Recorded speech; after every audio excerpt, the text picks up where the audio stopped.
The last time I spoke to Vijay Nerva, I described him as a man living in the future. At the time, he was working in the innovations division of Bobcat, a forward-thinking man working at the cutting edge with a forward-thinking company. Vijay Nerva is no longer with Bobcat. He's now exploring new horizons with his own company. And if anything, he's actually thinking even further ahead today. His new AI company has the potential to revolutionise the construction equipment space for manufacturers, dealers, and even individual machine buyers. In fact, Bakbone AI could provide equipment buyers with a dedicated machinery expert available to guide and advise them 24/7, 365 days a year. I caught up with Vijay just as his company website was going live to find out more, and I asked him to explain what his new venture was all about. I thought of leaving Bobcat. I wasn't really sure if I wanted to, and then I realized, okay, well, is this what I want to do? Is this the scope that I want to work in? I wanted a little more autonomy and a little more direction on my own, let's say, career path and what I do. Because working in a big corporate company, you always have parameters that you need to work around, right? And the market was kind of slowing down, so I mean, a lot of the projects were getting slow, and you know, I'm a fast-paced guy. I don't really work for money. I like to add value. I'm still kind of like fresh in this industry, seeing things from probably unpolluted mind or unpolluted eyes. And I saw a lot of problems, and I was like, okay, well, you know what? It's probably the best time to leave, to experiment a bit. Where when the industry is down, you can take those risks. So I was like, okay, let's call it quits. And what I try to understand was a lot of the problems that people are trying to solve, even us, I mean, us meaning my ex, us, Bobcat, and other manufacturers, is always about the machine. And no, everyone's ignoring a big portion of this industry, which is actually behind the machine, the people behind machines, the people behind companies, the back offices. And that's something that is so outdated, and it has a big effect on the purchasing decision that a customer makes, or a sales decision that a dealership makes, or even a decision that a manufacturer makes before it launches a new product. So I was like, okay, well, I've been to all these different customers across different segments: agricultural customers, small farmers, big farmers, construction people, construction contractors. I was like, all of them have one thing in common. They do not have a back office, and they're trying to digitize because they're forced to digitize. Manufacturers force them, or the government force them because of environmental reasons, but they're not used to it. They've never done it. They don't have any interest. They cannot find people to do this job. So why don't we start there? Why don't we start in a place where no one else is doing and automating the back office work? So what we do now is, I mean, we do what we're trying to do, and we have some successful pilots, is basically automating 90% of the back office work for dealerships and small companies. It doesn't have to be a dealership. If it's a small, medium-sized business, a lot of the times that they spend is just communicating with customers about problems that they can find in the manual.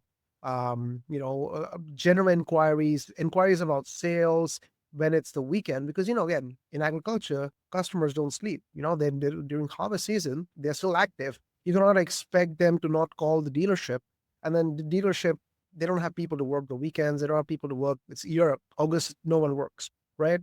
And that's not sustainable, right? I mean, for certain people. So I was like, how can we do more for these companies? And what we did, and we did an experiment with one of the companies in the Nordics, Sweden, where again, cost of labor is high, availability of labor is poor. It's a tech-friendly country. They like new technology, they like experimenting, and they like taking risk. And I was like, guys, you're taking a risk with me, because I'm telling you, this is not easy stuff, but we'll get it done. It might take longer than we expected, but at the end, we did it with a dealership. It's a bigger part of a bigger company, and they were able to automate almost 60% of their back office work. Their aftermarket revenue jumped 200% in the first 2 months, because we automated all the flows of inquiries, response rates, etc. So that's what we did, and that's kept kind of kept us floating for now. And that's the area that I've been focused on. Before we jump into bigger areas like, the hardware business and automation of machines and things like that. I think there are some basic things that we need to solve in this industry before we jump into the bigger tasks. Especially now when people are really cutting funding in on these machines. I mean, what will you do with people? Manufacturers are not launching new models.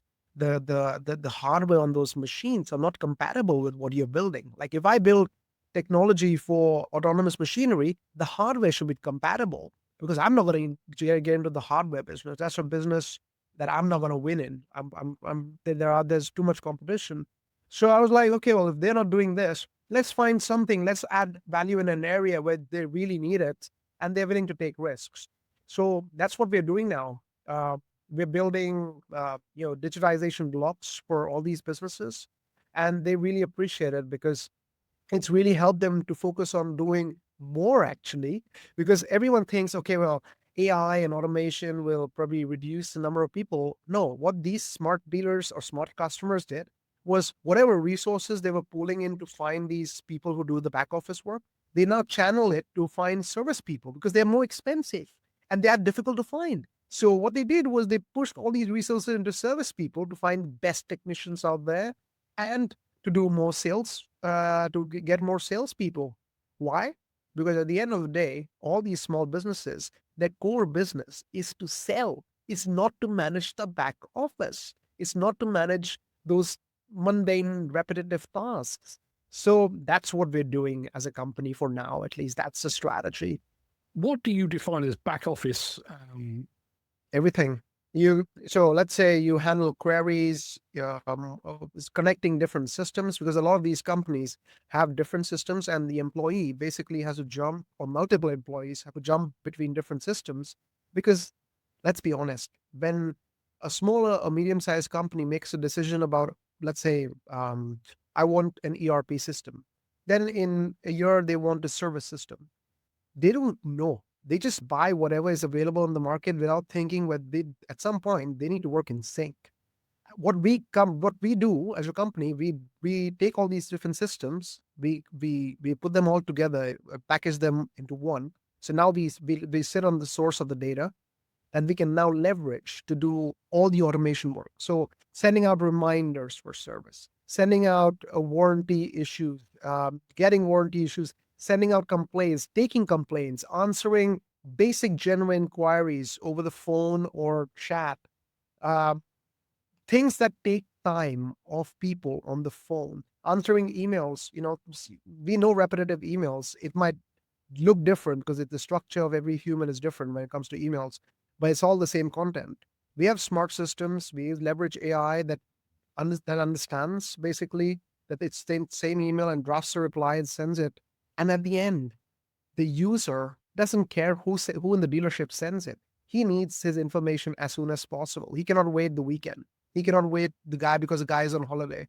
So if it's able to deliver it in the matter of minutes rather than a day, or sometimes during vacation time, even a month, um, his answer is yes, I want it right now, and that's what we do. So we have an AI assistant now, that basically takes in orders, recommend it also does sales. So you can basically ask, as a new landscaper, I have this backyard that I want to do. I'm thinking about a machine. Could you recommend me a machine? Not just that. Could you recommend me attachments? Could you recommend me the size of the attachments? Man, I'm telling you, even the best salespeople in dealerships these days don't know that because the portfolio of machines is so big. They have no idea about each machine and each attachment. It's impossible. And it's never going to be possible because the portfolio, when I was working at Bobcat, I knew it. Like our portfolio, and compared to Caterpillar or some other bigger companies, the portfolio is massive, and you cannot expect the salespeople to remember everything. So now, if you have a digital one that speaks in a natural voice and tells you this is the size of equipment, this is probably the attachment you need, you might want to consult with a professional. So then you get that lead to the guy. So it's a hot lead. That means the guy, when the customer, when he's actually serious about buying it, spending the money. He speaks to an actual person. But general inquiries from the manual, service intervals, error codes. So a lot of times these dealerships get calls all the time about error codes because again, these are machines run every day, give error codes, and the guy is calling the service guy, "Hey, I'm getting this error code." Service guy is like, "Well, it's in the manual. Just weird." He's like, "I cannot find the manual somewhere else." All of that is gone. Mark, you don't need that anymore. Like you can chat or you can call this number of the dealership. The assistant answers 24/7 and in natural voice.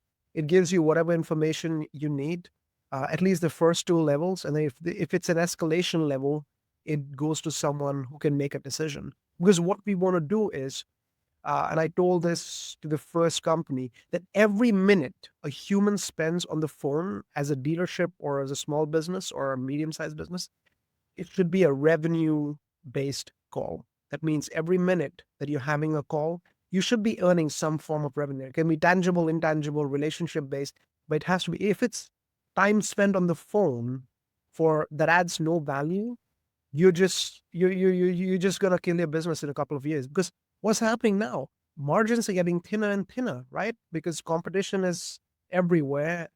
People want to buy direct. That means margins are going to come lower and lower. How do you save margin? You save margin through smarter tools. So that's what we're doing. We're building the smart tools for these companies because the big companies, they don't care. For them, it's too small for them. So that's in a nutshell what we're working on. Well, we call it Backbone AI because it's again is the backbone of dealerships and small businesses.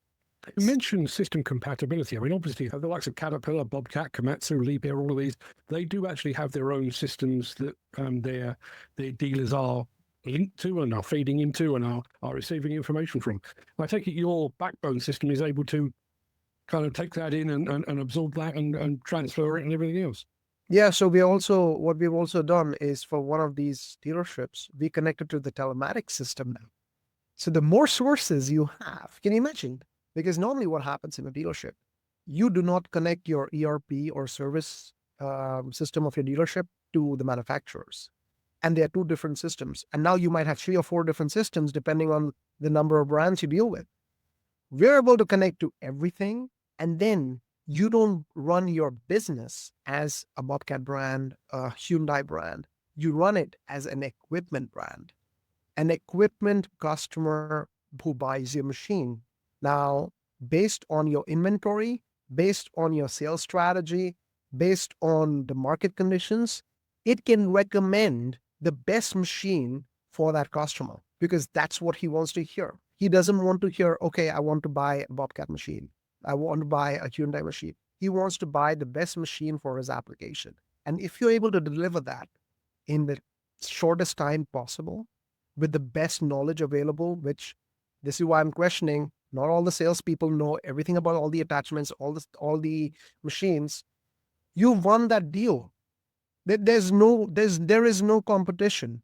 Like if you give the guy what he wants with the right information, let's say, so another day, I'm not going to give you the name here. Pretty famous company in the US.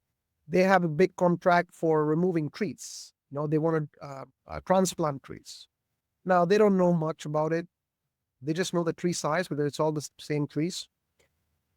They wanted to buy spades. Now we have a lot in certain companies. You have probably 1 or 2 tree attachment managers. They don't know everything about each attachment, but our system is so freaking advanced, or so not advanced, but so smart that depending on the tree size or what family tree or what age of the tree, it's able to recommend you what size of tree spade that you own that the portfolio has seconds in seconds, or the number of them you need. So the productivity side. So if you have, I don't know, 10,000 trees, these are the number of tree spades you need, and plus machines, because you'll also need machines. And this is how much on average time you would take to clean this up. So why don't you give me the number of days you need to clean this up in? and I'll recommend you how many sprays, how many machines, or I can also give you the comparison between whether rental would be more efficient for you than buying the machine. So it's able to do it in seconds. Because normally what happened is a human being would calculate, sit, understand, okay, what kind of tree spade it is, what kind of tree it is, what's the diameter, how old is the tree? Because, again, 3 years, 4 years, diameter different, right? Humanly not possible. We're just trying to add value where that there is either a lack or it's impossible for the human. It's more of an assistance service. So you can do better. You can work on the relationship. Go work on the best part of the business, which is the relationship business.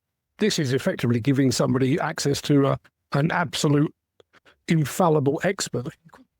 Yeah. So we've got the current model, Mark, is for dealers, but what I envision is, and it's this is a bit challenging because you also have multiple brands, and we don't have all the brands yet because not a lot of it is documented digitally, and we have to work the algorithms to make sure that we have all the service manuals, telematics plugged in, forums, because we also pull data from forums, so there are online forums as well, where you get tips and tricks. We're pulling data from those places because people forget those. Those are the places that help you minimize downtime. The tips and tricks place. No manufacturer ever does that. So we want to go consumer direct at some point. Like, say, you know what? You just download the app, or it's a portal. It doesn't matter. Platform doesn't matter. Whatever it is, if you have a question, you can call it, you can text it, it'll give you an answer, and you make a more informed decision before you buy a product. The idea is to make informed decisions at the dealership, at the customer level. So that's, in a nutshell, what Backbone AI is. That's what it is, and it's natural voice.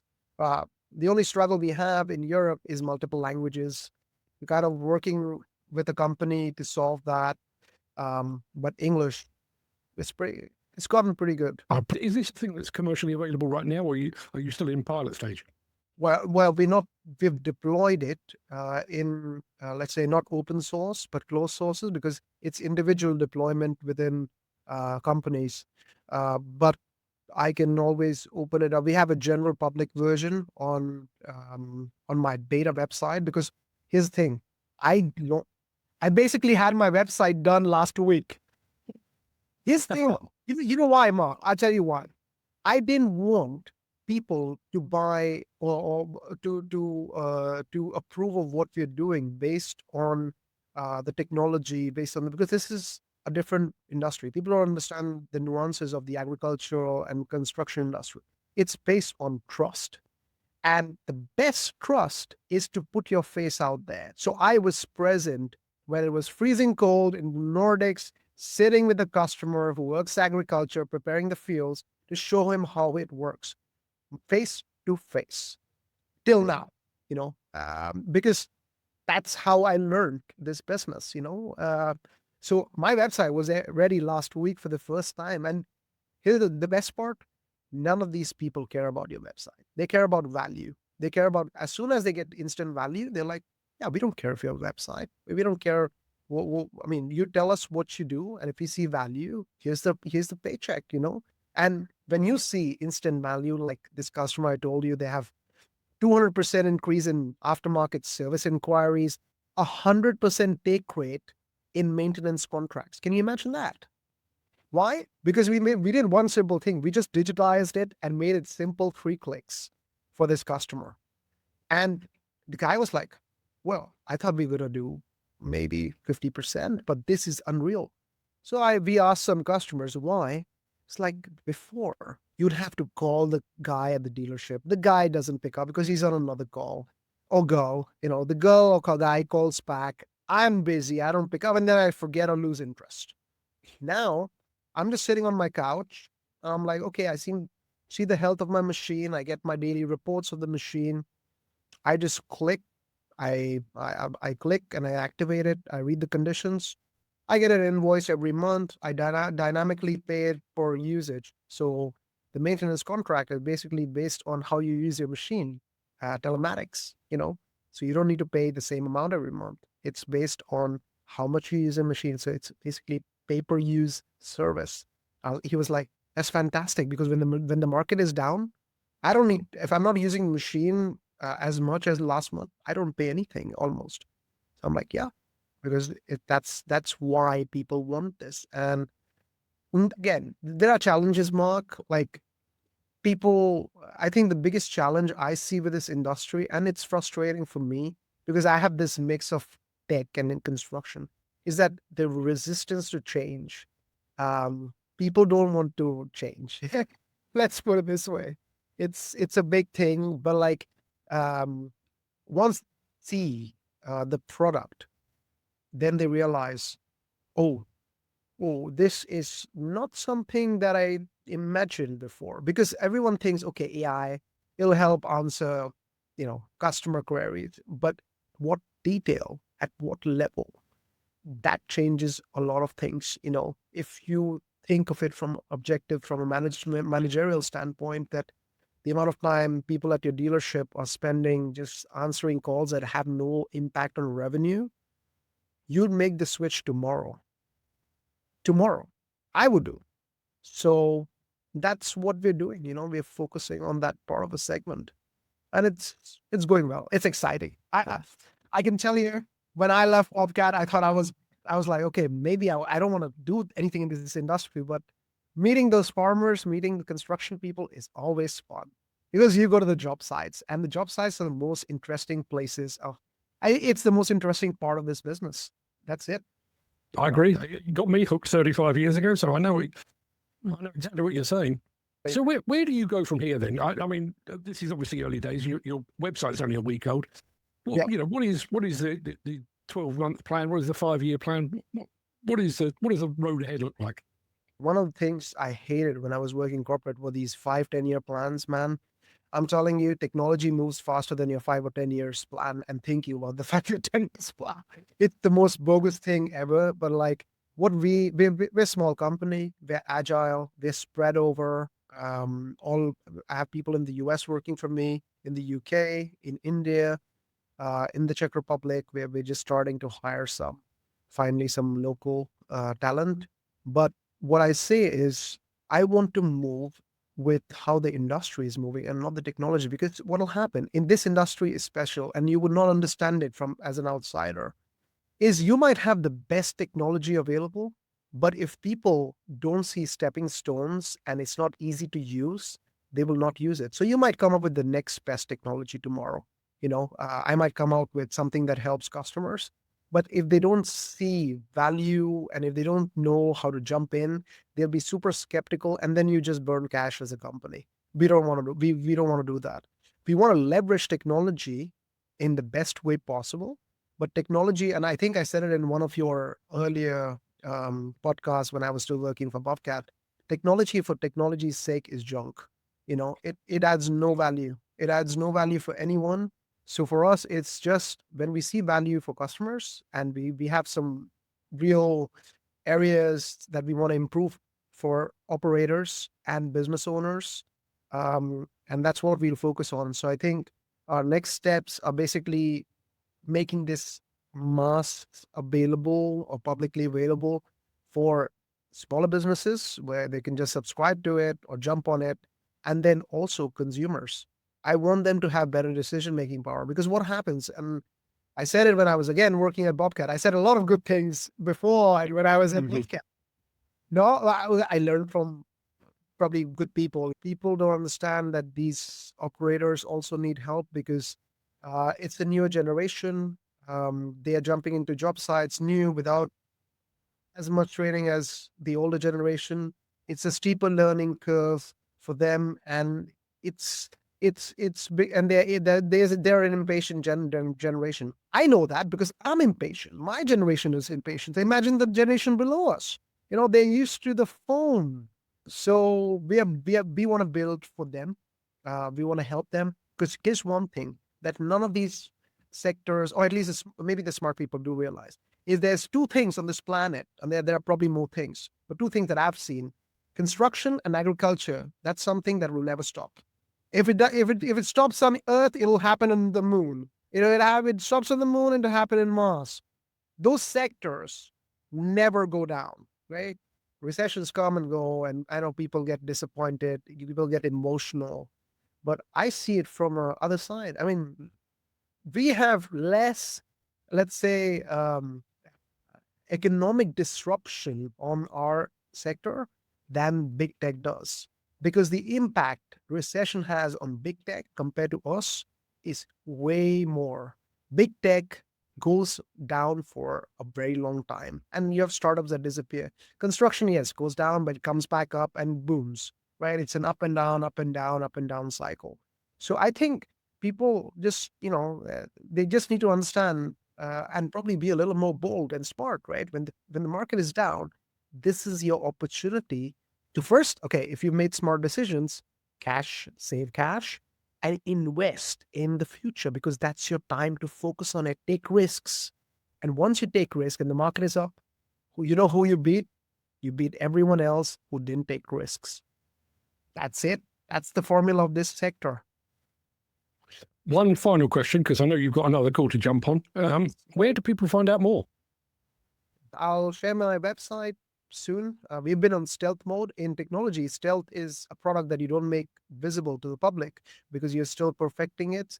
But I think now when I speak to my tech people, it's time to make ourselves public. It's time to show people what we're doing, and maybe people connect with us and see, you know what, yeah, then maybe this stuff fits them, and yeah, we'll be able to. We all we want to do is solve problems here, and for us, that's key as a business. That's what keeps me running and keeps me this energetic. When you solve a problem. So I'm going to share the link, and then I'm going to share the link to Backbone AI. Again, I love that name. I don't know what I probably was a couple of pints down when I thought about that. But it's a great name. It's the backbone of these businesses that we want to target. And I want to share that with you.